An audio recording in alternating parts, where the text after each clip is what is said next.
Tapi kalau kita ngomongin soal nasionalisme, justru kita yang harus memperjuangkan negara kita. Iya, iya, betul. Kita negara kita berjuang lalu kita banggakan, bukan Mhm. begitu. Iya, iya.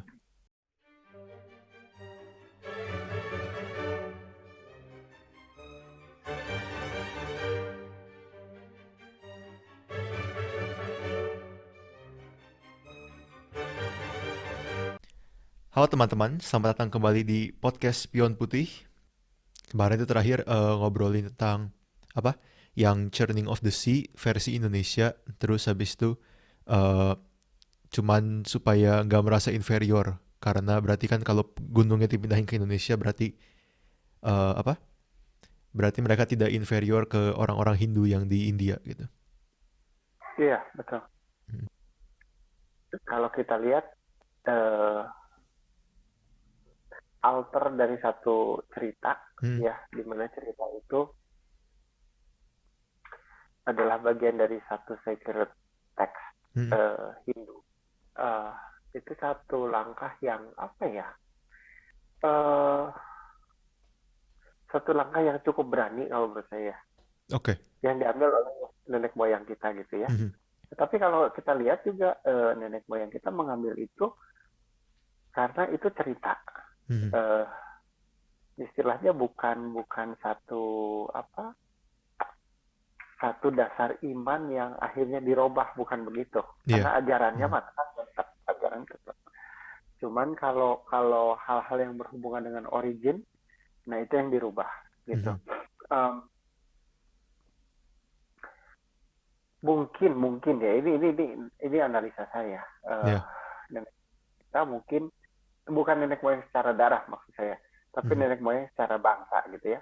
Iya. Uh, Pikir bahwa wah ini nggak bisa digini ini. Hmm. Kalau misalkan mengikuti dengan versi aslinya, apalagi waktu itu orang-orang di daerah kerajaan-kerajaan di Jawa lebih banyak yang uh, menganut Siwa gitu ya, Hmm. Siwaisme ya, di mana Dewa Siwa ini kan uh, tempat tinggalnya itu di Gunung Kailas. Hmm. Nah, yang kemarin saya cerita ya, Iya. Gunung Kailas yang ada di pegunungan Himalaya. Hmm. Ya, nah otomatis kalau misalkan uh, apa tetap mengacu kepada teks aslinya, Hmm. uh, mau nggak mau meskipun di Hindu ini sepertinya tidak ada apa namanya tidak ada uh, apa maksudnya tidak ada kewajiban untuk mengadakan ziarah gitu ya, Iya. Hmm. tapi kan pasti berpikir bahwa oh agama saya originnya dari sana, Hmm. berarti otomatis orang yang berasal dari sana lebih mengerti agama ini daripada saya kan begitu. Iya. Iya. Ada implikasinya. Hmm. Implikasinya ke sana. Hmm. Nah, mungkin itu yang dibaca oleh nenek moyang bangsa kita, dan Hmm. akhirnya mereka memutuskan untuk ya alter the story, Hmm. ya dari yang asalnya pengadukan samudra menjadi pemindahan puncak Mahameru Hmm. Iya. gitu. Iya. Ya, kegiatannya sama, cuman tujuannya yang berbeda. Hmm. Kalau yang pertama itu untuk mengeluarkan apa? Water of life itu ya. Ada life force dari pengadukan samudra itu. Ya, Tirta Amerta ya. Hmm. Jadi karena apa? Karena kalau si lautan ini tidak diaduk, uh, berbahaya juga buat kehidupan di dunia. Jadi harus diaduk gitu ya. Oh, oke. Jadi Uh, emang mirip cerita-cerita yang zaman dulu kan ya, bahwa kayak misalnya kita baca juga apa yang waktu itu di episode terakhir juga udah pernah dibahas kan. Eh, cerita-cerita zaman dulu itu mereka punya suatu pola yang mirip kan, bahwa lautan itu menyimbolkan chaos gitu misalnya. Jadi mungkin ya, mungkin ini juga disimbolkan sebagai kekacauan itu gitu. Makanya harus di-churn. Air itu harus diaduk dan baru dari tengah-tengah chaos itu baru keluar adanya hidup gitu loh. ya betul, Hmm. betul. Oke. Uh, Apa ya? Kalau kita lihat sebenarnya orang-orang zaman dulu itu selalu berbicara dengan simbol ya. Mm-mm. Iya. Mhm. simbol-simbol gitu. Bahkan simbol-simbol itu eh, bagi orang-orang yang sekarang eh, membacanya jadi salah. Iya. Iya. Mhm. Bacanya jadi salah. Jadi contoh kayak misalkan simbol apa ya? Kadang eh, jadi gini, simbol yang mengingatkan makna sesuatu akhirnya berubah menjadi syarat ritual. Iya. Nah, Iya. kebanyakan itu, Betul. Heeh, heeh. Iya. ya kan? Mhm. Nenek moyang kita hanya mengingatkan, misalkan contoh apa eh, apa ya, banyak sih sebenarnya kayak kalau di wilayah ya daerah Indonesia kan ada kembang tujuh rupa apa Mhm. gitu kan, itu kan Mhm. sebenarnya persimbolan sih sebenarnya kan. Iya. Iya. Tapi kan semakin kesini malah jadi dalam tanda kutip persyaratan, Mhm. Iya. betul nggak? Iya. Betul. Betul. Nah, karena eh, ya itu kebiasaan manusia ya, Mhm. maknanya kita lupa, Mhm. fisiknya yang kita ingat, Iya. Betul. Betul. Atau mungkin dan itu yang terjadi. Hmm. Hmm, Atau mungkin kayak kalau dari ambil perspektif Kristen juga kan bisa kan sebenarnya. Ada juga ya, kayak tulisan-tulisan di Alkitab kita yang seringkali menjadi bahan debat gitu. Padahal kalau kita harus ingat kan bahwa Alkitab itu ya ditulisnya oleh orang zaman dulu gitu. Oleh orang yang zaman itu dan manusia yang benar-benar ada dalam konteks mereka gitu. Kadang-kadang misalnya kita lihat kayak sering banget kan ada debat apakah benar kisah penciptaan itu 7 hari gitu. Atau benar nggak sih apa kisah penciptaan itu benar-benar terjadinya berurutan kayak gitu gitu. Kalau benar matahari baru ada di hari keempat, gimana cara ada terang di hari pertama gitu kan? Kayak seringkali kita lupa bahwa zaman dulu itu kan karena zamannya mitologi, zamannya banyak cerita penciptaan dan lain-lain gitu. Kita harus bacanya juga sebagai buku pada zamannya gitu. Kejadian itu buku betul, yang pada zamannya dan mungkin bukan secara nggak harus secara scientifically correct kan harusnya gitu karena dia apa tujuannya untuk menjadi counter culture kepada mitologi-mitologi yang ada zaman itu gitu. Mesopotamia, Babylon, Egyptians gitu. betul. Dan itu istilahnya em, kan ada beberapa ini kalau kita ngomongin ngobrol-ngobrol mengenai itu ya. Mm-mm. Saya selalu bukan selalu, maksudnya saya suka mengikuti ada banyak pihak yang berusaha menyerang Mhm. uh, iman Kristen ya, karena kita lagi ngomongin Kristen. Ya. Seolah-olah Alkitab itu diambil dari atau terinspirasi dari cerita-cerita yang ada dalam Babilonia atau Mhm. Mesopotamia gitu ya. Iya, iya. That's not the point sebenarnya. Mhm. Balik lagi, seolah-olah terinspirasi atau senada bukan berarti sama. Iya, iya. Mhm. Ya kan? Betul yang tadi Ray bilang. Kenapa Alkitab kok bilangnya uh, bumi diciptakan dalam 7 hari? Apakah benar Mhm. 7 hari? Mhm. Kita nggak tahu. Iya. Ya, kalau Mhm. kalau kita ngomongin mengenai kapasitas Tuhan, ya bisa 7 hari. Mhm. Tapi bisa saja itu memang Tuhan lagi ngomong ke uh, waktu itu kan kejadian keluaran imamat bilangan ulangan itu Mhm. ditulis oleh Musa, diturunkan pertama kali untuk orang Israel kan. Iya, iya. Mhm. Kita ngomongin kejadian dulu. Mhm. Uh, kisah-kisah yang ada di dalam kejadian itu sebenarnya kalau menurut saya ya, Mhm. itu bukan satu kisah yang diceritakan oleh Tuhan kepada Musa. Mhm. Oke. Jadi kisah itu tidak dimulai waktu Musa. Mhm. Bukan begitu ceritanya. Mhm. Musa itu salah seorang Lewi, keturunan Lewi kan Musa. Iya. Mhm. Dia lahir di zaman Israel sedang ada dalam perbudakan di Mesir. Mhm. Tapi waktu sebelum Musa lahir pun sebenarnya cerita-cerita mengenai Abraham, Ishak, Yakub, Adam dan segala macam sudah beredar di kalangan orang Israel Mhm. Iya. dari mulut ke mulut Mhm. Iya. seperti biasa ya. Mhm. Nah itu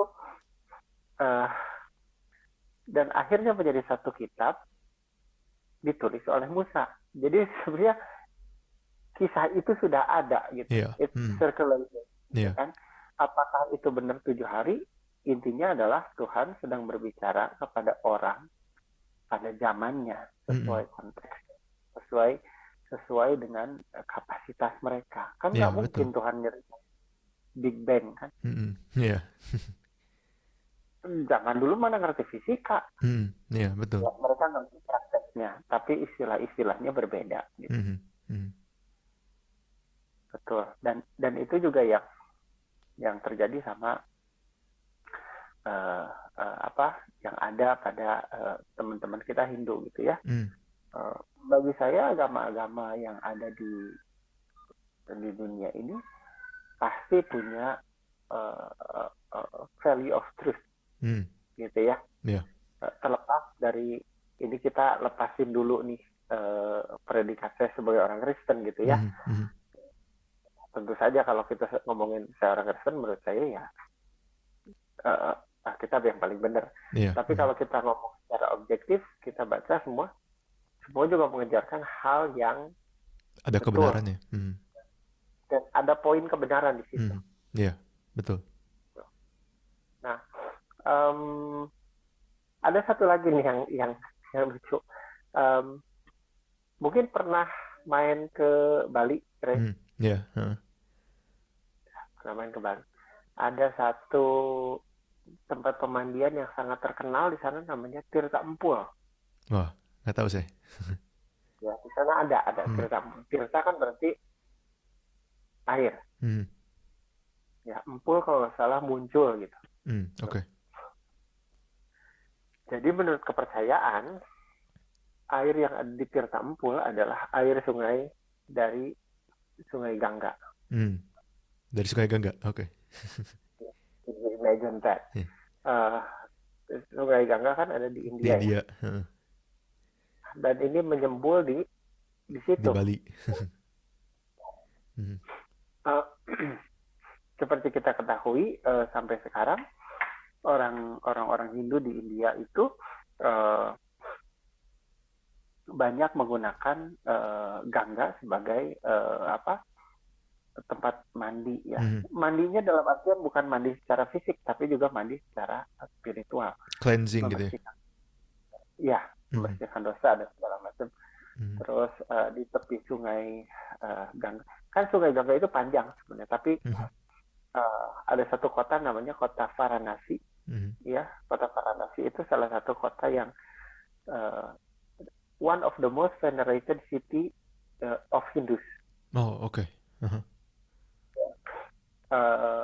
Nah, disitulah banyak mungkin suka lihat di TV segala macam, Sungai Gangga tercemar gitu kan, banyak mayat, itu salah satunya karena memang banyak krematorium di sana. Oh, oke. Tapi Sungai Gangga ini kan panjang. Ya, ada yang ke hulu, ada yang ke hilir gitu ya. Ke hulunya bersih banget dan dingin. Jernih. Nah, cuman kalau yang di Varanasinya ya iya, karena kan venerated city, semua orang pengen di situ gitu kan. Iya, paling dekat ke kota. Iya. Nah, akhirnya Sungai Gangga ini diceritakan kalau Gangga dalam ajaran Hindu itu dia adalah dewi. Oke. Sungai yang dipersonifikasikan sebagai dewi. Dia turun dari surga, diturunkan oleh Dewa Brahma. Oke. Cuman yang namanya sungai yang turun dari langit dengan gaya gravitasi. Nah, ini sebelum Isaac Newton nih, udah ada diajarin nih. Karena dia datangnya dari langit, kalau langsung kena bumi bisa hancur. Oke. Sungai Gangga itu diterima oleh kunci rambutnya Dewa Siwa. Kan dikuncir tuh. Iya. Karena kuncirnya, nah mengalir lewat rambutnya. Kalau Siwa itu gambarannya itu dia rambutnya itu ada dreadlock. Oke. Yeah. Nah, jadi dia itu airnya itu netes mengalir lewat dreadlocknya, baru ke bumi. Oke. Wah. Oke, keren. Itulah sebabnya kenapa Gangga disebut sebagai salah satu anaknya Dewa Siwa. Ya, nggak secara langsung, tapi kalau secara geografis kita lihat Gangga ini turun memang dari pegunungan Himalaya. Oke, ya. Tempatnya Dewa Siwa. Heeh, Iya, heeh. Wah, oke. nyambung kan ya. Iya. Nah, dan semua orang Hindu pasti pengen menyucikan diri di Sungai Gangga. Kenapa Pak ada proses penyucian itu di Sungai Gangga itu? Karena kena Dewa Siwa kah atau? Bukan, karena memang Gangga itu dianugerahkan oleh Oke. para dewa Heeh. untuk mencuci dosa-dosa dan segala macam. Mhm. Pada akhirnya kan teman-teman Hindu pasti pada pengen ke sana. Iya. Ya, kalau Kristen pengen ke Yerusalem, orang Muslim pengen ke Mekah, orang Hindu ya pasti pengen ke sana kan. Gitu. Iya. Nah, yang pinternya dari nenek moyang kita, yang poin-poin penting itu diambil semua. Dibawa ke Indonesia. Di Bali itu yang Tirta Empul. Dia Oke. bilang ini adalah air Sungai Gangga, menyembul dari tanah. Iya. Wah. Gitu. Jadi bilangnya nggak usah jauh-jauh ke India gitu. Nggak Di usah sini juga jauh-jauh, bisa. di sini aja. Oke. Gitu ya. Kalau kita ngomongin secara politis, ya mungkin secara politis iya betul supaya kita tidak inferior. Ya, nggak merasa inferior. Ya, karena bagi saya sangat mudah sekali seseorang untuk merasa superior karena agama. Iya.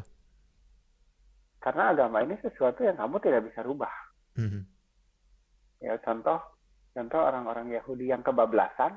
Orang Yahudi yang kebablasan, mereka merasa bahwa mereka adalah umat pilihan Tuhan. Sampai akhirnya orang-orang di sekitarnya kan diperlakukan seenak-enaknya. Iya, betul. Gitu ya. Even di zaman modern seperti ini gitu loh. Nah, tapi kita harus fair. Itu bukan hanya di Yahudi saja. Di semua agama seperti itu. Iya. Gitu, termasuk di Kristen kan ya. Iya. Banyak teman-teman Kristen, salah satunya saya dulu, kalau melihat pengkhotbah dari bule, kayaknya, waduh dia lebih bener gitu segala macam, padahal nggak juga kan. Kitabnya sama, gitu kan. Ini pinternya nenek moyang kita, gitu ya. Itu dari segi dari segi agama Hindu. Kalau dari segi agama Buddha, kita pernah jadi salah satu center dari ajaran Buddha. Oke, ya. Tepatnya pada zaman Sriwijaya. Gitu. Ada satu guru besar namanya Dharma Kirti. Wah, oke. Dharma itu guru? Iya, orang. Sama orang, Dharma Kirti. Dharma Kirti ini dia salah satu pendiri aliran dari salah satu denominasi Buddha lah atau aliran Buddha lah gitu. Ya. Dia disebutnya sebagai Mahaguru. Wah, ini luar biasa ini.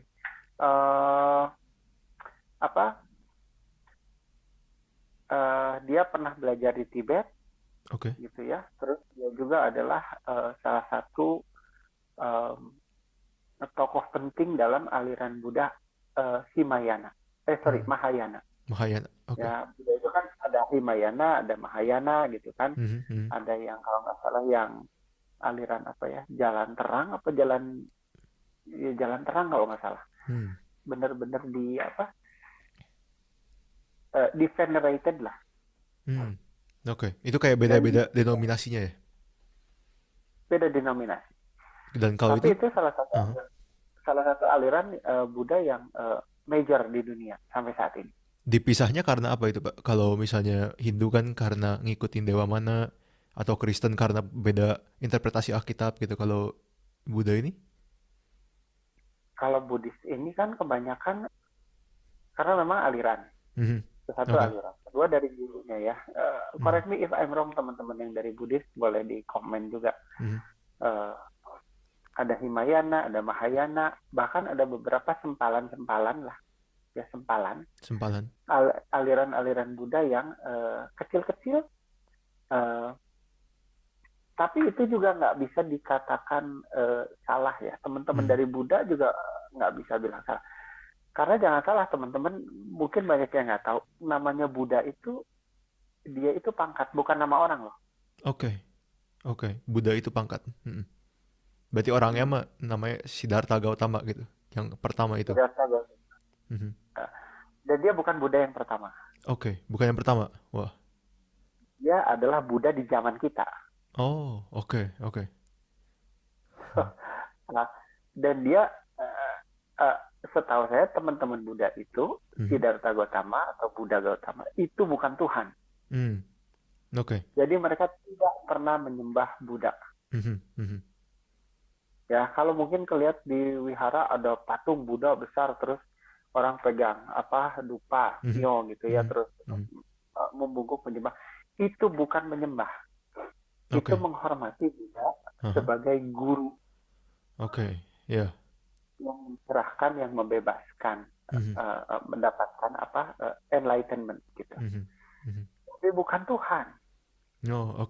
Tapi ada Tuhan di konsep Buddha ini? Ada. Jadi Hindu dan Buddha itu mirip. Kalau Hindu, konsep Tuhan paling tinggi namanya Brahman atau Atman. Saya lupa, Brahman ya kalau nggak salah. Atau Atman, saya lupa Brahman atau Atman. Pokoknya intinya Tuhan itu tinggi sekali. Dan Tuhan itu cuma satu. Kuasanya ini di-animated atau diwujudkan dalam bentuk dewa-dewa. Tuhannya satu, tapi diwujudkannya ke banyak dewa di Hindu gitu. Iya, bentuk kuasanya ini dalam bentuk dewa-dewa. Jadi, in a sense, kalau saya menyembah Siwa, itu sama saja saya menyembah Wisnu. Kenapa? Karena kuasa dari Tuhan yang Maha Tingginya kan sama, kebagi-bagi. Iya, wujudnya aja berbeda gitu.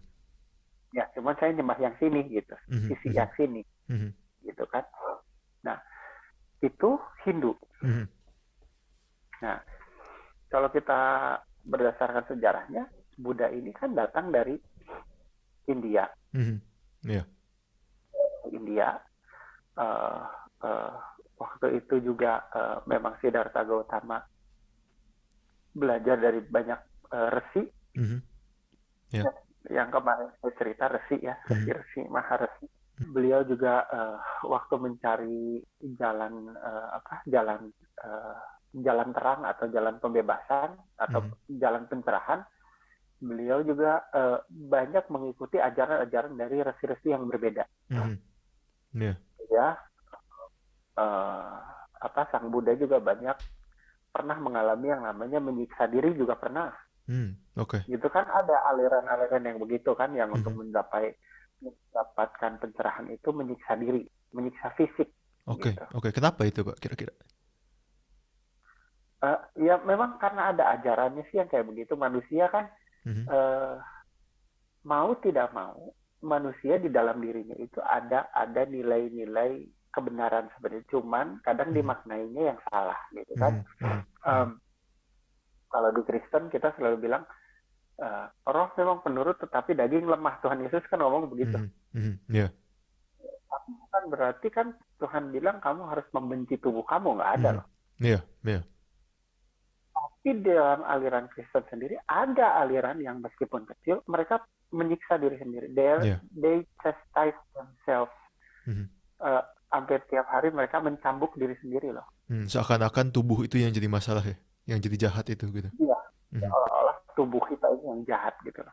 Itu jadi ingat ajaran yang bahwa tubuh itu perangkap gitu kan, bagi jiwa kita yang imprisoned di dalam tubuh kita gitu. Jadi untuk mendapat enlightenment atau mendapat the higher level of humanity itu untuk bebas dari tubuh ini gitu. Ya. Even Stoics juga ngomong begitu kan. Iya, karena pengaruh juga dari Plato nggak sih sebenarnya? Itu Platonisme bukan? Iya. Even the great Marcus Aurelius bilang bencilah tubuh ini katanya. Iya, iya, dia stoik banget sih. Iya. Stoik banget kan. Hmm, Ah, dan itu yang dialami sama Sang Buddha. hmm, Jadi dia ceritanya Sang Buddha mengalami ini sampai dia ketemu di satu pohon namanya pohon Bodhi, hmm. dan dia bertekad sebelum dia dapat pencerahan dia tidak akan pernah pergi dari situ, Wah, oke, oke. gitu kan. Hmm, Terus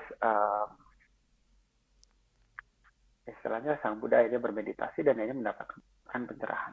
Dan hmm, intinya yang saya tahu uh, ajaran Buddha itu mengajarkan ini, Tuhan itu ada, hmm, tapi Tuhan itu sangat tinggi, maha suci, nggak bisa dipegang, nggak bisa hmm. diapa-apain.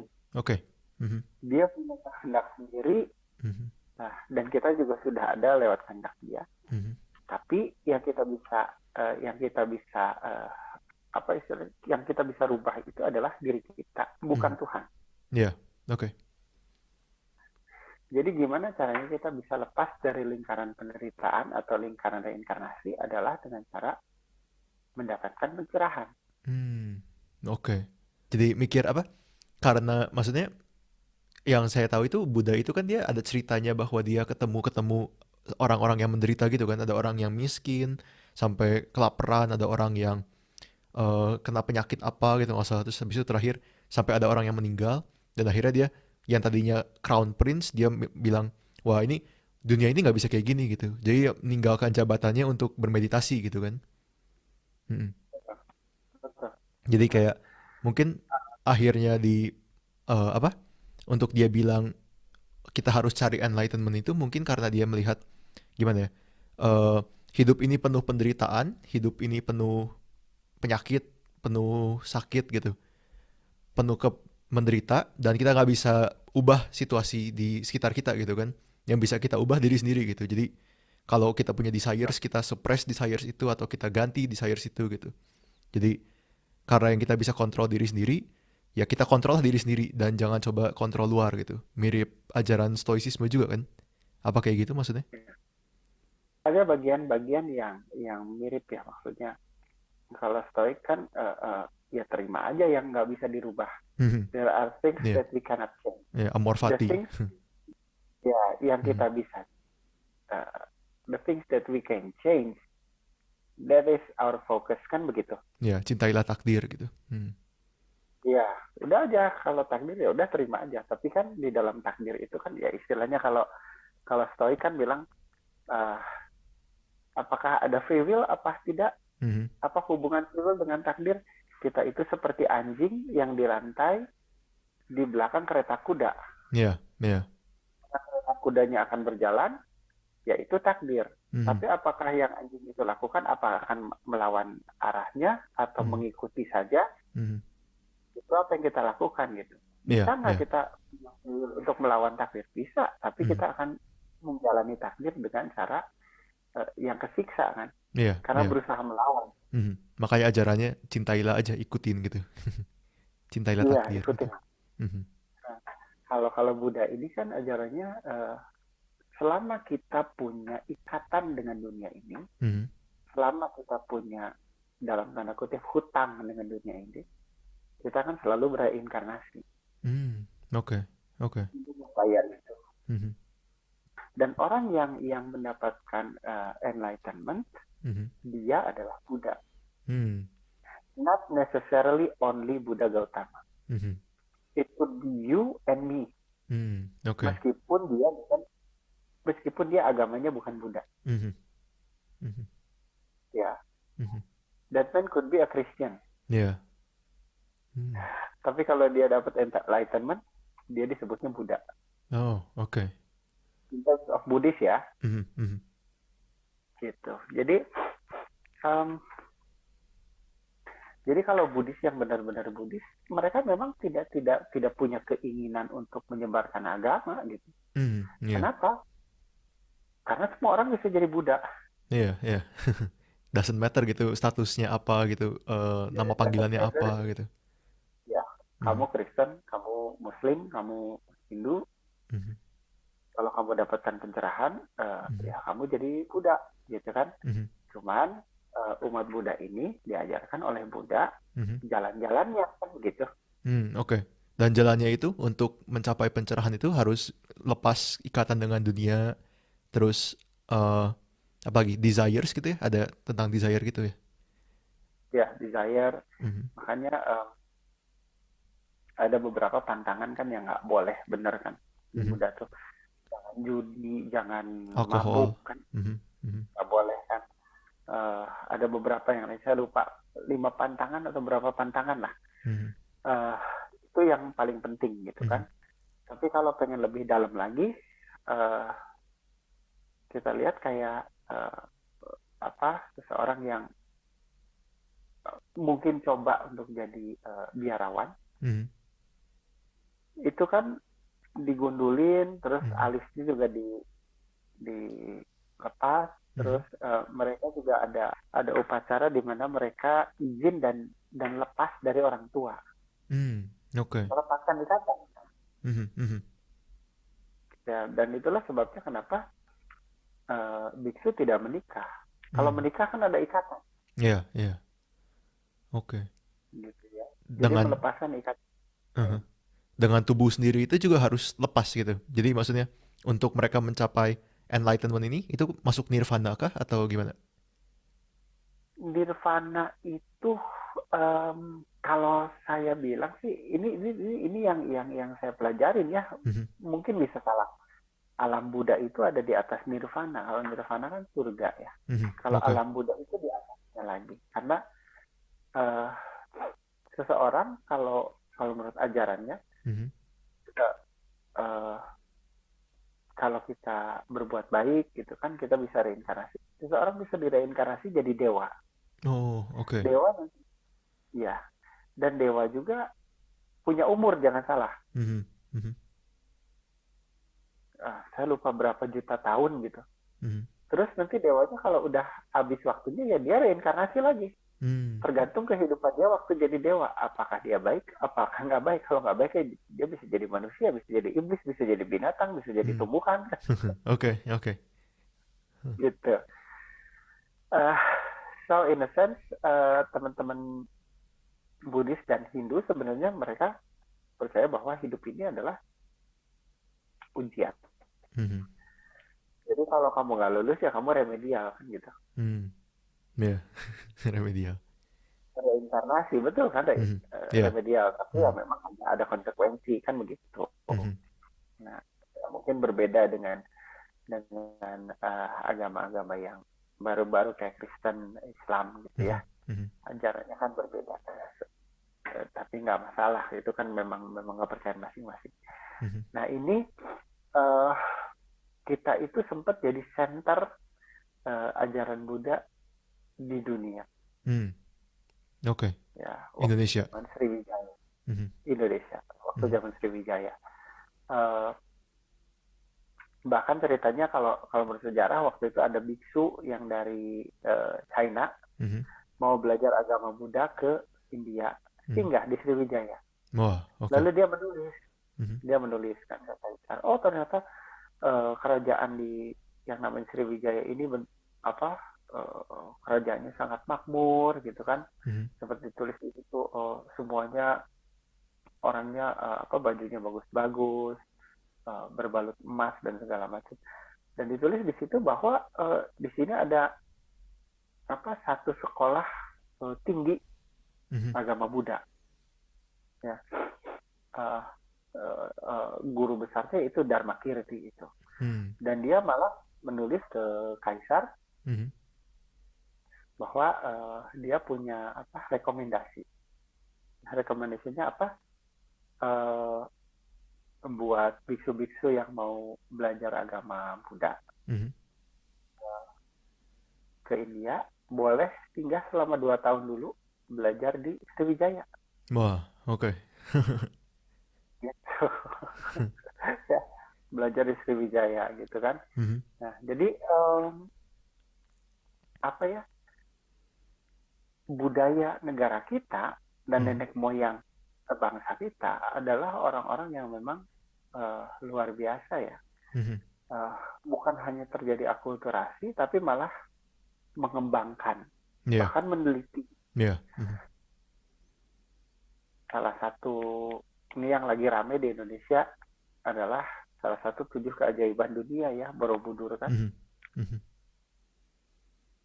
Dan mau nggak mau kita harus uh, mengakui bahwa itu adalah salah satu uh, center dari kebudayaan Mhm. Buddha gitu Iya, loh iya. ya.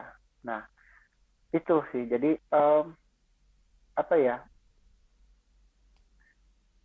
yang kita bisa pelajarin dari nenek moyang kita adalah uh, kita bisa aja menerima uh, Mhm. kepercayaan, ilmu atau kebudayaan mungkin ya dari bangsa lain. Tapi ingat, kita tidak boleh inferior Iya, iya. Ngerti, ngerti.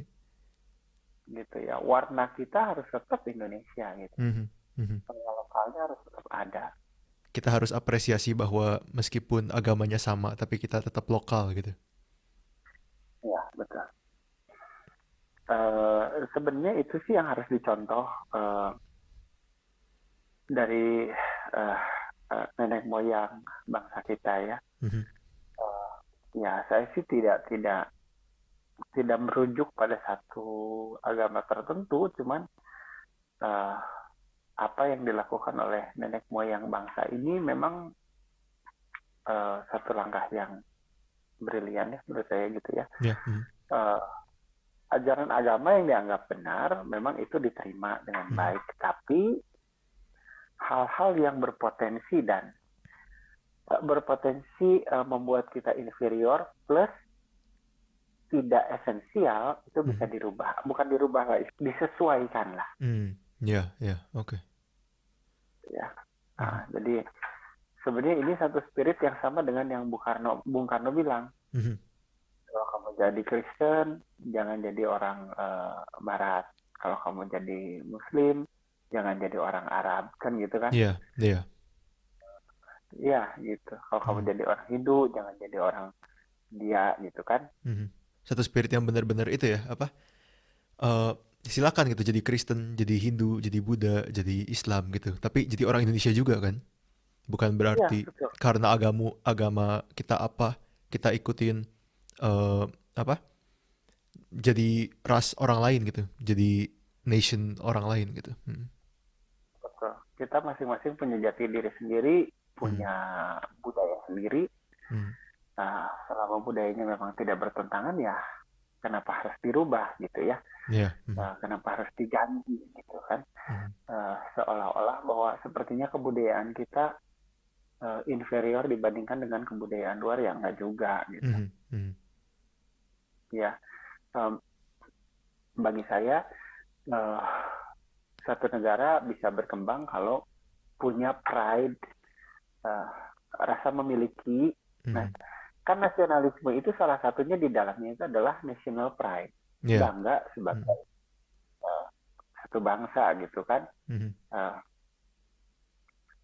Apa istilahnya, kalau kalau dalam perang, Hmm. ini kita ngomongin perang, salah satu faktor yang paling penting selain strategi, kalau strategi Hmm. penting, tapi yang lebih penting dari strategi adalah moral. Ya. Ya. Moral pak Hmm. Merawat ya. pasukan. Hmm. Ini tuh moralnya drop, kita udah tahu ini perang larinya akan kemana. Ya. Hmm. Kalau kita ngomongin kondisi global sebagai persaingan, ya meskipun tidak secara fisik atau secara in terms of war gitu ya, Hmm. tapi kita kan sedang ada di dalam peperangan, Hmm. dalam artian persaingan gitu kan. Kalau bangsa kita sendiri moralnya sudah turun, Hmm. dikarenakan dalam tanda kutip kita inferior karena berdasarkan sesuatu yang tidak bisa dirubah, which is Hmm. agama, Hmm. ya gimana kita bisa bersaing Hmm. Ya. Ya. gitu loh. Hmm. Itu sih sebenarnya. Jadi kita juga nggak bisa istilahnya kita ngambil kebenarannya iya, Hmm. tapi budayanya harus budaya kita sendiri. Ya. Oke. Dan ngomongin national pride ini gitu ya Pak, banyak sekarang lagi itu kan, lagi lumayan apa diperdebatkan juga kan, nasionalisme, Ya, terus patriotisme gitu. Kalau menurut Bapak sendiri gitu ya, em, di mana gitu dasarnya untuk memiliki national pride ini gitu? Apakah kita bangga terhadap bangsa kita karena ada yang bisa dibanggakan, atau misalnya karena identitas saya di sini makanya saya bangga gitu, bukan karena ada yang bisa dibanggakan dulu gitu loh. Eh, Sebenarnya itu sesuatu yang apa ya? Bukan sesuatu yang bisa dipaksakan sih ya. Mhm, mhm. Sesuatu yang bisa dipaksakan. Karena gini, saya lahir di mana kan saya nggak bisa milih. Ya, betul. Mhm, Betul nggak? mhm. Saya nggak pernah minta dilahirkan jadi orang Indonesia loh. Ya, Tapi betul. kan tetap bikin saya di Indonesia gitu lah. Mhm, mhm. Terlepas dari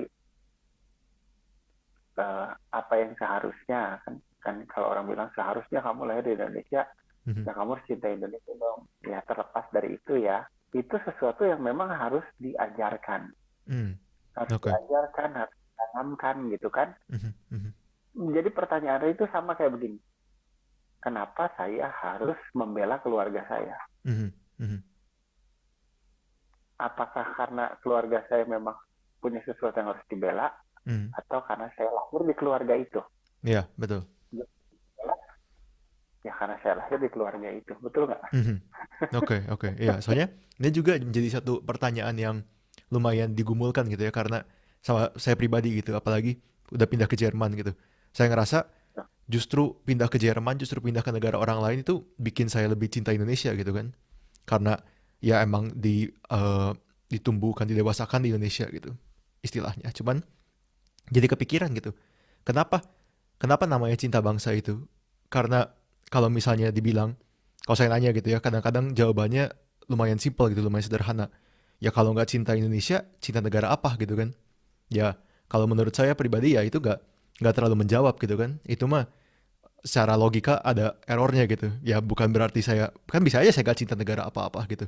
Saya nggak cinta Indonesia, saya nggak cinta Jerman gitu. Atau saya cinta semuanya equally gitu kan bisa gitu. Kenapa saya harus cinta satu lebih dari yang lain gitu loh. Cuman Hmm. karena dipikir-pikir, saya ngobrolin juga sama teman-teman dan lain-lain gitu ya. Kalau bilang untuk mencintai satu negara hanya karena dia punya sesuatu yang dibanggakan gitu ya. Kan negara lain juga punya yang mereka bisa banggakan kan. Misalnya eh, Amerika dengan teknologinya gitu. Atau Jerman dengan otomotifnya gitu. Dan Indonesia dengan kearifan lokal dan lain-lain gitu ya. Kan beda-beda, nggak bisa dibandingin gitu kan. Otomotif sama kearifan lokal kita gimana cara bandinginnya gitu loh. Secara logika nggak ada bisa bandingannya gitu. Dan akhirnya lama-lama saya bergumul, saya pikir mungkin itu ya, jadi mirip kayak keluarga gitu. Kenapa saya cinta? Karena ya Tuhan tempatkan saya di sini gitu. Regardless saya ditempatkan di Prancis kah, di Jerman, di Itali, di Indonesia gitu. Kalau Tuhan tempatkan saya di satu tempat, berarti pasti ada tujuannya gitu. Dan Betul. dan pasti ada, maksudnya untuk mencintai negara itu step pertama di mana kita bisa bertanggung jawab kepada masyarakat di negara itu gitu kan. Jadi mungkin poinnya di Ya. sana gitu. Simply karena Tuhan simpen saya di sini, makanya saya harus berkontribusi bagi negara ini. Dan untuk berkontribusi saya harus belajar mencintai dulu gitu. Iya, benar. Hmm. Em, Kita nggak bisa punya national pride kalau kita nunggu ada sesuatu yang bisa dibanggakan dulu. Hmm. Ya, That's not betul. the way it works. Hmm. Kalau kita lihat Jepang pada waktu dia selesai Perang Dunia Kedua, Hmm. they were devastated kan. Ya, Apa yang mau betul. dibanggakan? Hmm. Perang kalah, kota-kota pada hancur, Ya. pusat perdagangan Hiroshima Nagasaki dibom. Hmm. Hmm. Apalagi yang mereka punya. Iya, iya, betul, betul. And then we have Germany. Hmm. Iya, iya. Beres Perang Setelah Dunia selesai Satu. Hmm. Perang Dunia Satu, Perang Dunia Dua, Jerman itu benar-benar dihina loh kan. Iya, iya. Abis banget mereka. Habis banget. Digerogotin sama Eropa yang lain gitu. Iya, Bahkan mereka dihina. Makanya Hitler sampai sakit hati, bener-bener kan. iya. Yang sampai sebelum Euro, mata uangnya Jerman benar-benar nggak berharga sama sekali kan. Betul. Hmm. Ya Deutsche Mark itu kan Iya, dulu. Deutsche Mark. Ya, Mhm. Tapi apakah Jerman lantas menunggu dulu mereka berhasil lalu mereka bangga? Enggak, justru karena mereka bangga terhadap negaranya, mereka punya pride, mereka memperjuangkan negaranya, makanya negaranya bisa maju. Iya, bisa return dari kehancuran Perang Dunia II gitu. Tapi pasti Betul. ada juga kan in other case bahwa pride ini disalahgunakan, dimanipulasi oleh orang-orang ya kayak Hitler gitu. Sampai akhirnya menghancurkan lagi, lebih menghancurkan justru gitu. Betul. Iya, kalau kita ngambil dari kata-kata orang bijak, segala sesuatu yang berlebihan kan nggak baik. Iya, betul. Bagi saya nasionalisme bagus, harus. Tapi jangan sampai kita akhirnya jadi narsistik. Iya. Kita narsistik atau ultranasionalis gitu kan. Ada kan yang itu ultranasionalis kan sampai jatuhnya jadi kayak fasis gitu ya. Iya, betul. Gitu. Meremehkan negara lain, meremehkan bangsa lain. That's not the way it works. Gitu. Iya. Our family, yes. Tapi bukan berarti kita menghina tetangga sebelah. Iya. Makanya itu juga jadi yang saya pikirin itu tadi ya. Mungkin salah satu alasan kenapa saya sampai sekarang jawaban saya untuk kenapa cinta negara itu karena solely karena Tuhan menempatkan saya di sini gitu ya. Karena salah satunya berdampak ke itu juga kan. Kalau saya bukan mencintai negara karena ada yang tanda kutip patut dicintai dulu gitu ya, makanya saya mencintai. Berarti nggak ada alasan untuk saya bilang bahwa negara saya gitu secara apa lebih superior dari orang lain gitu. Sama aja kayak kita nggak bisa bilang keluarga saya lebih superior daripada keluarga tetangga saya gitu. Karena saya mencintainya karena Tuhan menempatkan saya di sini. Dan orang situ juga, negara lain pun mencintai negara dia karena Tuhan tempatkan dia di situ gitu loh. Jadi secara manusia saya nggak lebih superior, dia juga nggak lebih superior gitu loh. Sama-sama gitu. Iya, sama kayak kalau kita ngomongin negara ya yang perumpamaan yang saya dapat, yang tadi saya share keluarga gitu ya. Setiap keluarga punya value yang berbeda, punya kondisi yang berbeda, punya karakteristik yang berbeda. Iya, betul. Ada keluarga yang kaya tapi papa mamanya jarang ketemu. Ada yang kayak gitu kan. Ada yang keluarganya deket banget tapi ya pas-pasan keluarganya gitu. Ada yang kayak begitu kan. Iya, betul. Ada yang keluarganya nggak punya gitu ya, tapi keluarganya nyantai banget gitu loh. Semuanya nyantai gitu ya. Yang penting kebutuhan dasar terpenuhi. Sama negara juga kayak begitu kan. Ada negara yang kaya banget tapi penduduknya stres. Karena kerja gitu. Bahkan biaya hidup kan tinggi. Ada yang nggak punya sumber daya alam. Ada yang sumber daya alamnya banyak gitu kan. Demografinya apa segala macam, belum lagi pemerintahan. Tapi ya itu sesuatu yang kita harus terima gitu loh. Ya kita kan nggak bisa istilahnya lahir di satu keluarga terus istilahnya papa atau mama kita galak terus kita bilang saya mau ganti orang tua. That's not the way it works gitu. Ya meskipun nggak sesaklek itu kalau dalam bernegara, dalam warga negara ya. Tapi kalau kita ngomongin soal nasionalisme, justru kita yang harus memperjuangkan negara kita. Iya, betul. Kita negara kita berjuang lalu kita banggakan, bukan begitu. Iya. Gitu. So khusus buat kita Indonesia, kita punya histori yang panjang, beragam, dan kita punya budaya sendiri gitu ya, punya budaya sendiri. Ya kalau kita mau bandingin dibandingkan dengan orang-orang Eropa, waktu mereka mungkin masih raja-rajanya masih belajar nulis nama sendiri kita udah kemana kan, udah ngebangun candi apa gitu kan. Iya, iya, betul. Betul sih. Gak kalah Gitu. lah untuk Nggak kalah. secara sejarahnya, bahkan secara filsafat pun kita kayak kemarin kita udah banding-bandingin gitu kan. Lumayan apa? Levelnya lumayan mirip gitu pada zaman yang mirip. Zamannya Aristotle mikir Iya, apa, kita udah mikirin apa gitu. betul, Mhm. betul. Ya, cuman memang tidak terkenal aja karena Iya. memang ya histori sekali lagi ditulis oleh pemenang. Mhm. Iya. Jadi ya pemenangnya kebetulan setelah Perang Dunia Kedua adalah orang-orang dari wilayah Barat. Jadi ya Mhm. wilayah yang sana yang memang di dalam tanda kutip digembar-gemborkan lah atau masuk dalam sejarah dunia. Iya. Tapi kearifan lokal kita ajaran-ajaran yang luhur kalau menurut saya, budaya-budaya itu nggak kalah Mhm. hebat gitu ya. Iya, betul. Saya jadi ingat saya punya papa angkat orang Padang. Mhm. Orang Padang. Ini ajaran orang Padang katanya ya. Iya. Kalau kita mengerjakan sesuatu atau berhubungan dengan orang, itu sama seperti narik rambut dari tepung. Kenapa itu? Rambutnya nggak boleh putus, tepungnya jangan tumpah. Dia bilang. Heeh. Ini ajaran lama ya, tapi ini kan luar biasa kalau menurut saya. Iya, iya. Kalau kita berhadapan dengan seseorang, kita harus benar-benar hati-hati. Iya, betul. Jangan ada dari satupun yang dilukai gitu, betul nggak? Rambut nggak boleh putus, tepung nggak boleh tumpah, berarti kan hati-hati betul itu. Iya, iya, betul, betul. Gitu. Itu peribahasa yang ajaran-ajaran yang luar biasa kalau menurut saya. Iya, betul. Iya. Tapi itu sih mungkin jadi apa ya?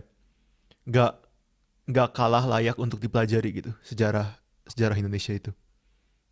Mungkin saya Ya, juga dulu kan ya pasti saya juga salah satu yang kena apa? Yang salah juga gitu. Yang saya dalami banyak banget justru Barat gitu. Saya suka banget filsafat Barat, sejarah Barat gitu. Dari zaman klasik sampai terus ke Perang Dunia II gitu. Cuman yang saya lupa pelajari itu justru ya sejarah Indonesianya gitu. ini ada satu ngomongin kerajaan. Ada satu kerajaan yang saya suka banget. Kerajaannya sih kecil. Kerajaannya kecil dan sejarah yang tertulis mengenai kerajaan ini juga singkat. Namanya Kerajaan Kalingga. Oke. Kalau dalam tulisan sejarah Cina itu karena salah satu bukti sejarah kita biasanya diambil dari catatan Cina. Iya, karena mereka yang salah satu yang paling rajin menulis kan, makanya Marco Ya. Polo ikutin kalau nggak salah ya. Dan Cina zaman itu tuh kayak United States sekarang. Oke.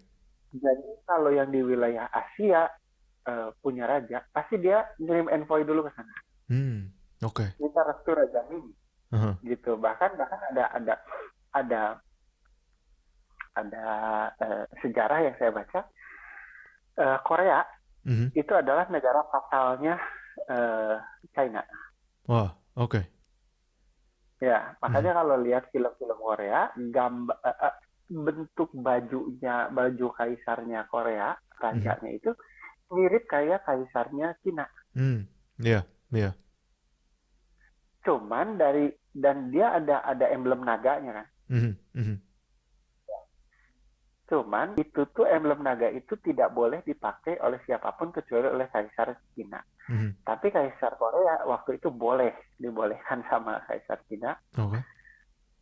Cuman kakinya ini yang berbeda. Kalau nggak salah kaki kaisarnya gambar naga yang ada di kaisar Cina itu kakinya 5 gitu kalau nggak salah. Yang di Korea kalau nggak salah 3 kalau nggak salah. Oke, kenapa diganti Pak itu ya kakinya?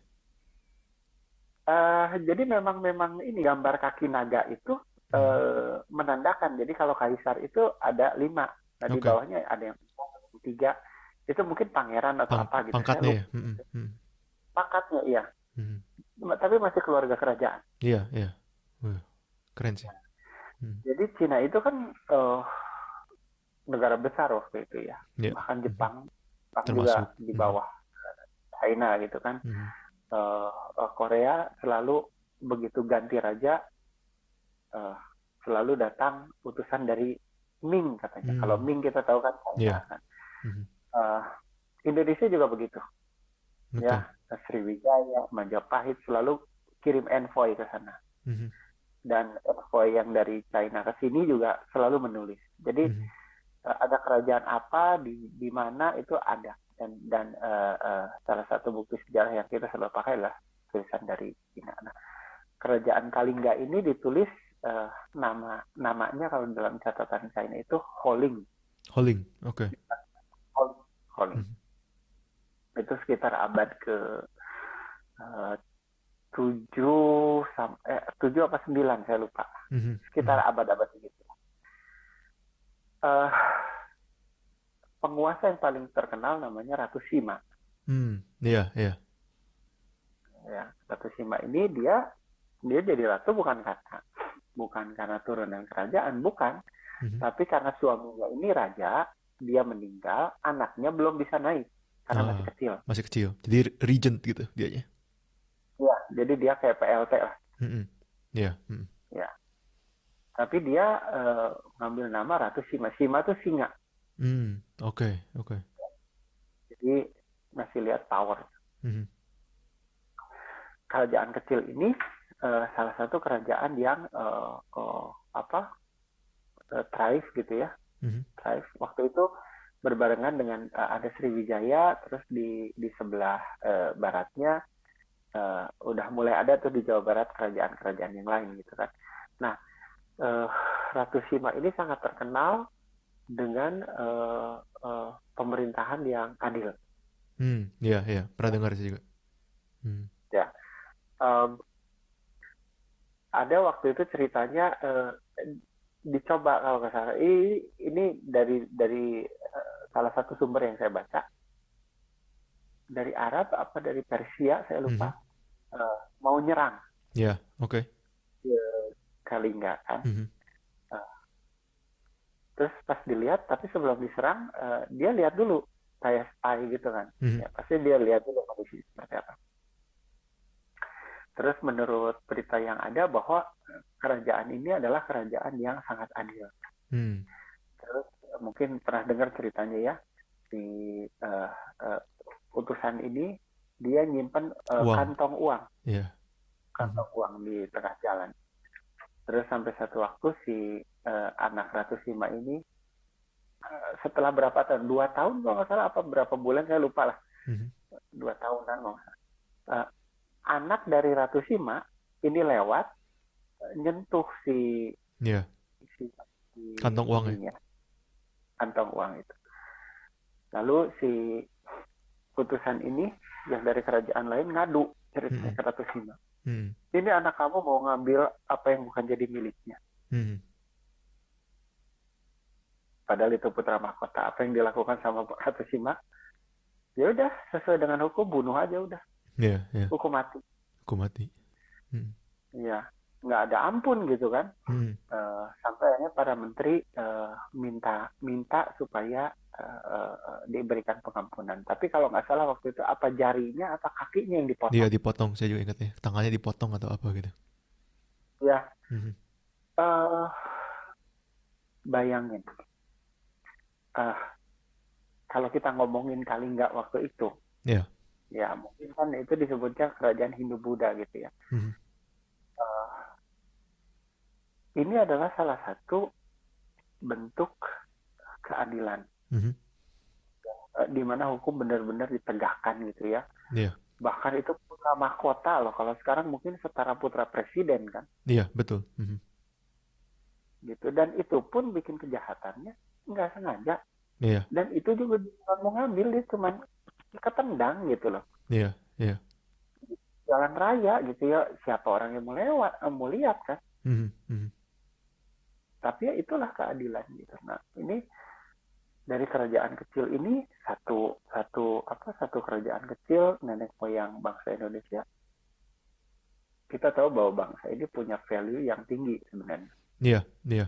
Dan gak kalah juga kan sama eh, zaman-zamannya misalnya Hammurabi atau zamannya Justinian gitu di Oh, Byzantium Empire gitu. Kayak iya, mm, suatu suatu apa ya? Suatu form of government di mana ratu dan keluarga raja, ratu dan keluarga yang kaisar pun apa? Yang royal family pun under the law gitu kan. Eropa aja tidak kena. atau barat aja royal family itu under the law baru bawahnya Magna Carta kan nggak salah ya tahun Magna 1215. Carta, iya. Iya. Magna Carta. Kita udah Mm-mm. kemana? Iya, kita udah dari itu kali nggak berarti 7 atau 6 Masehi kan udah jauh lebih lama sebelum itu gitu. 500 tahun Udah sebelum jauh. itu. Iya. Iya. Mm. Memang kita kalah kalau kodeks Hammurabi, ya Hammurabi kan udah Iya, udah Masehi jauh gitu. lagi itu Tapi mah. tapi kalau kita ngomong eh, ya apa eh, kalau kodeks Hammurabi yang begitu apa sih begitu diagung-agungkan sebagai salah satu dokumen hukum Mhm. ya Tertua. Hmm. yang paling tua, ini juga ada produk lokal gitu loh. Iya, betul, betul. Iya. Bukan bukan kodeks itunya maksud saya apa? Maksudnya form of government di mana royal family pun Ya, under the law gitu. Itu pun kita ya udah ada betul, dari zaman segitu gitu loh. udah ada dari Mm-mm. zaman dulu gitu. Jadi eh, satu, nah ini apa hal-hal yang memang kita nggak boleh lupain gitu. Iya, iya. Hal-hal yang nggak boleh kita lupain. Memang sejarah itu kan kita ngelihat ke belakang, tapi ya dari ngelihat ke belakang itu kita harus tahu ada nilai-nilai yang memang diturunkan oleh nenek moyang kita yang memang kita harus bisa ambil gitu kan. Iya, betul. Uh, because history is about who we are kan. Mm-mm. Iya. History is who we are and why we are the way we are gitu. Yes, Mm. yes gitu. Sekarang contoh aja, aduh sorry ini kalau saya mengkritik sedikit ya. Uh, kalau saya baca dari data-data yang ada, Indonesia itu yang paling kuat dari ketentaraan itu adalah angkatan darat. Oke. Sedangkan wilayah kita yang paling banyak adalah bentuknya Laut. laut. Iya. Ya, saya nggak tahu mungkin bapak-bapak kita lebih mengerti mengenai pertahanan keamanan. Oke lah. Tapi kalau saya secara awam ngomongin, kenapa nggak yang diperkuatnya angkatan laut ya? Iya, iya. Gitu loh. Jadi ya, kalau kita tidak mempelajari bahwa dulu nenek moyang kita adalah orang-orang yang hebat di laut atau secara bahari ya, Sriwijaya, Majapahit, itu kan jago-jago di laut semua gitu. Oke. Bahkan kawasan kita ini, kawasan Asia Tenggara ini ya kita semua yang pegang gitu. Iya. Harusnya itu yang dikembalikan. Kenapa? Bukan masalah darahnya, bukan masalah itu, tapi leluhur kita juga sudah tahu bahwa kondisi Indonesia ini memang Nusantara ini adalah kebanyakan laut dengan pulau-pulau. Otomatis yang harus dipakai adalah angkatan lautnya. Iya, iya, betul. Apa yang kita punya ya kita pertanggungjawabkan dengan baik gitu. Betul, betul. Itu. Jadi kalau kita mempelajari kerajaan-kerajaan atau nenek moyang kita yang dulu-dulu gitu ya, jadi akhirnya kita tahu bahwa harusnya bangsa ini meneruskan apa yang sudah fondasi yang sudah disimpan. Iya, iya. Gitu ya. Betul.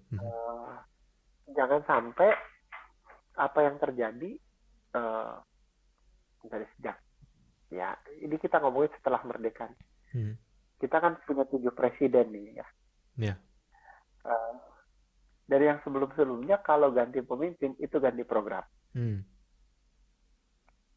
Makanya Indonesia dalam tanda kutip telat majunya kenapa? Karena nggak ada continuous program. Iya. Gitu loh, nggak ada suksesi gitu loh. Sekarang Ray bikin program A, begitu saya naik program Ray-nya diberhentikan. Saya bikin program A.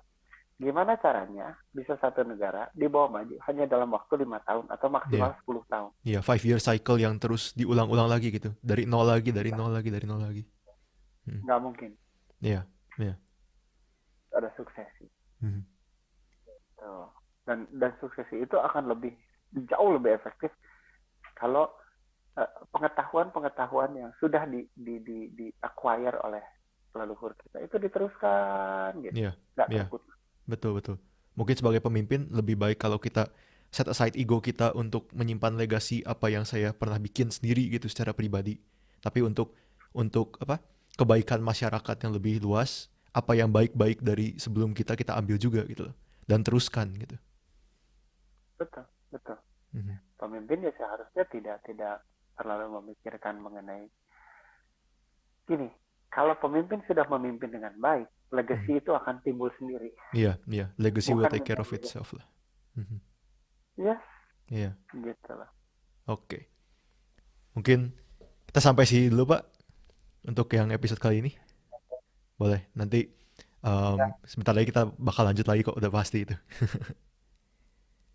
Moga-moga ada pelajaran yang bisa dipetik ya. Kalau enggak Iya, juga kita ngobrol-ngobrol aja lah ya. iya, namanya juga ngobrol. Ya, Iya, jangan lupa nanti mungkin yang saya ada salah ngomong atau apa boleh juga dikoreksi iya buat betul, di teman-teman komen. yang Mhm. dari di komen gitu. Iya, oke. Terima kasih banyak Pak. Kita, Sama-sama. ya, kita ketemu lagi juga di next episode berarti. Oke, thank you. Thank you. Goodbye. Bye, sampai jumpa.